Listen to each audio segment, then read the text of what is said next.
আসসালামু আলাইকুম। আশা করি মহান আল্লাহর রহমতে সবাই ইমান ও সুস্থতায় ভালো আছেন।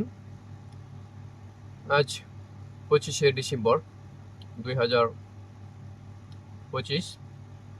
আজকে বন্ধের দিন। আমি আতিক বিন সানোয়ার এই মুহূর্তে সিঙ্গাপুর থেকে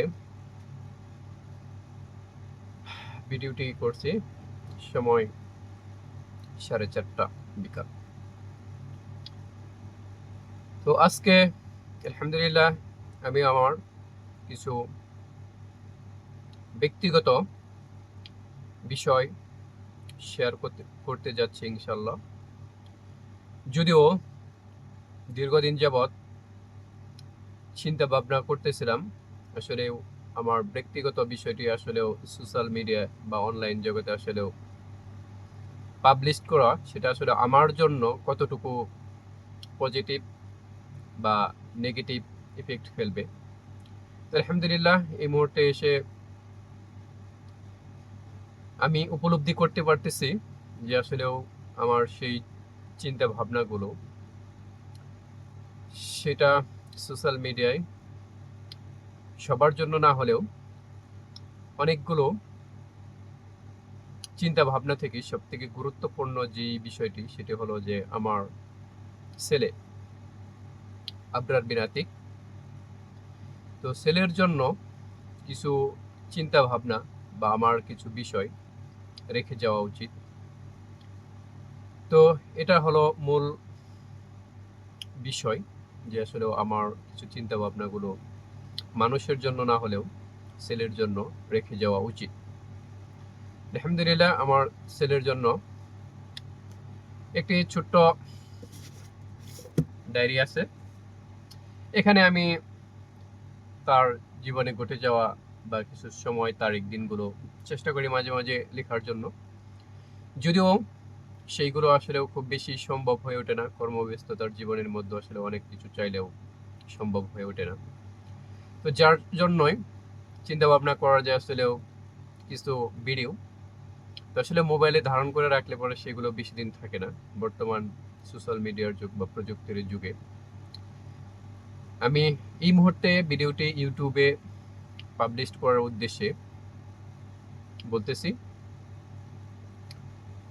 হ্যাঁ, আর ইউটিউবে যদিও আমার ইতিপূর্বে কিছু ভিডিও আছে যেগুলো আসলেও ওই চিন্তাধারা থেকে আসেনি। তো আজকে এই মুহূর্তে এসে খুবই গভীরভাবে উপলব্ধি করতে পারতেছি যে আসলেও আমার কিছু বিষয়গুলো অবশ্যই শেয়ার করে রাখা উচিত, যেন ইন ফিউচার আমার ছেলে সেগুলো দেখতে পারে, বুঝতে পারে বা চিন্তা ভাবনা করতে পারে। কারণ তার একটি সব থেকে বড় কারণ হলো যে মানুষের আসার, দুনিয়াতে আসার সিরিয়াল আছে। আমার দাদা এসেছিল, তার আগে দাদার বাবা এসেছিল, দাদার পরে আমার বাবা এসেছে, বাবার পরে আমি এসেছি, আমার পর আমার ছেলে এসেছে। এটা হলো দুনিয়াতে আসার সিরিয়াল। কিন্তু চলে যাওয়ার কোনো সিরিয়াল নেই। যে কোনো মুহূর্তে, যে কোনো সময়, যে কোনো মানুষের চলে যাওয়ার ডাক চলে আসতে পারে। এটা স্বাভাবিক বিষয়। এটাকে অস্বীকার করার কিছু নেই, এটাতে মন খারাপ করার কিছু নেই।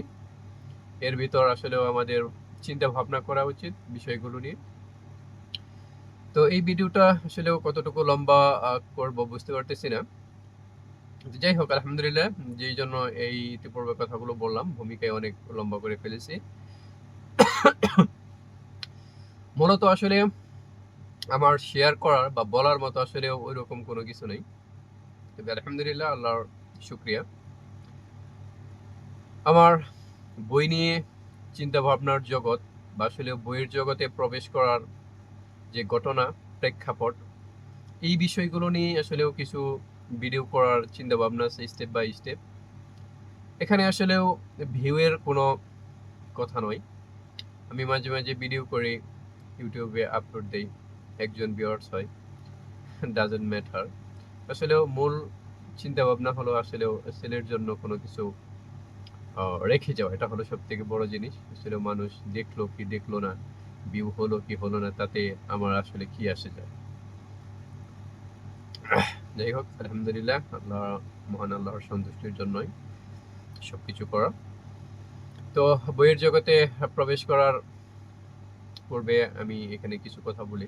আসলে এটা দেখতে পাচ্ছেন যে আসলে এটা আমার বেড সিঙ্গাপুরে। আশেপাশে অনেকগুলো বই আছে, আপনাদেরকে যদি একটু দেখাই তাহলে হয়তো বুঝতে পারবেন। এটা এই যে এরকম আমার বই চারপাশে, আর ওইদিকেও আরো কিছু বই আছে, এই যে দেখতে পাচ্ছেন।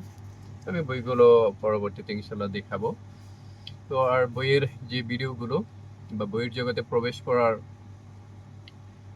শুরু থেকে বা জীবনের কিছু গুরুত্বপূর্ণ অধ্যায় চিন্তা ভাবনাগুলো ইনশাল্লাহ ধাপে ধাপে শেয়ার করবো ইনশাল্লাহ। আমার বইয়ের জগতে প্রবেশ করা কোভিড-19 মানে করোনার কিছুদিন শুরু হওয়ার কিছুদিন পূর্ব থেকে আলহামদুলিল্লাহ বইয়ের জগতে প্রবেশ করার মূল চিন্তাধারা ছিল আসলে ইসলামিক কনসেপ্ট বা ইসলামিক চিন্তাধারা থেকে আসলে বইয়ের জগতে প্রবেশ করা ছিল। এবং সেখান থেকে আলহামদুলিল্লাহ বইয়ের জগতে এখন 2025 প্রায় দীর্ঘ কয়েকটি বছর চলে গেছে আলহামদুলিল্লাহ বইয়ের সাথেই। তো বইয়ের জগতে প্রবেশ করার পর থেকে আসলেও আমি বই থেকে বিচ্ছিন্ন হয়েছি দীর্ঘ সময়, 2, 4, 5 মাস বা 6 মাস আসলে বইয়ের সাথে আমার ডিসকানেক্ট হয়েছে, এরকমটা আসলেও কখনোই হয়নি। হয়তো কম হয়েছে, বেশি হয়েছে, কিন্তু আসলে প্রতি মাসেই বা সবসময় আমার বইয়ের সাথে একটি কানেকশন থেকেছে আলহামদুলিল্লাহ এখন পর্যন্ত হয়েছে। প্রথম দিকে আমার বইয়ের শুরুটা ছিল ইসলামিক কনসেপ্ট থেকে, আসলে ইসলামিক কিউরিসিটি থেকে। ইসলামিক নন ইসলামিক বইগুলো আমি খুবই কম পড়তাম বা প্রয়োজন মনে করতাম না, কিন্তু ধাপে ধাপে বইগুলো আমাকে আসলেও পুরো ইসলামিক বইয়ের বাহিরের যে বইগুলো আছে ওই বইয়ের সাথে আসলে আমাকে পরিচিত করে দিয়েছে। ধাপে ধাপে এখন আমি আলহামদুলিল্লাহ বিভিন্ন ধরনের বই, নন মুসলিমদের লেখা বই বা সেলফ ডেভেলপমেন্টের বই, বিজনেস রিলেটেড বই, ইসলামিক বই, তো এই বইগুলোতে আসলে আমি আলহামদুলিল্লাহ পড়তে পারতেছি। এখন টুকটাক পড়ি, কিন্তু জ্ঞানের স্বল্পতার কারণে আসলেও স্মরণ শক্তির স্বল্পতার কারণে হয়তো সেগুলো আমি ধারণ করতে পারি নাই, কিন্তু আলহামদুলিল্লাহ অনেকগুলো বই এখন পর্যন্ত পড়তে সক্ষম হয়েছি। তো ইনশাল্লাহ পরবর্তী ভিডিওতে ইনশাল্লাহ ধাপে ধাপে আমি ইনশাল্লাহ শেয়ার করব। আমি এতদিন পর্যন্ত কনফিউজড ছিলাম যে আসলে এইগুলো কি আসলে আমার মানে পাবলিশড করা আসলে উচিত, বা আসলে আমার মানে কিছু সমস্যাও ফেস করি আর কি। তো এইগুলো আসলেও নিজে নিজেই বা অনেক সময় অনেকের সাথে পর্যালোচনা করার চিন্তা ভাবনা করি। তো at the last moment I have decided I will make video inshallah step by step in my for my son. In future he will watch and he could thought and he could realize about his life inshallah. আজকের মতো এই পর্যন্তই। আসসালামু আলাইকুম। আশা করি আল্লাহ সবাইকে ভালো রাখুক, সুস্থ রাখুক, আর সেই সাথে আমার জন্য দোয়া করবেন। আল্লাহ যাতে ইমানের সাথে মৃত্যু দেয়। আল্লাহ হাফিজ।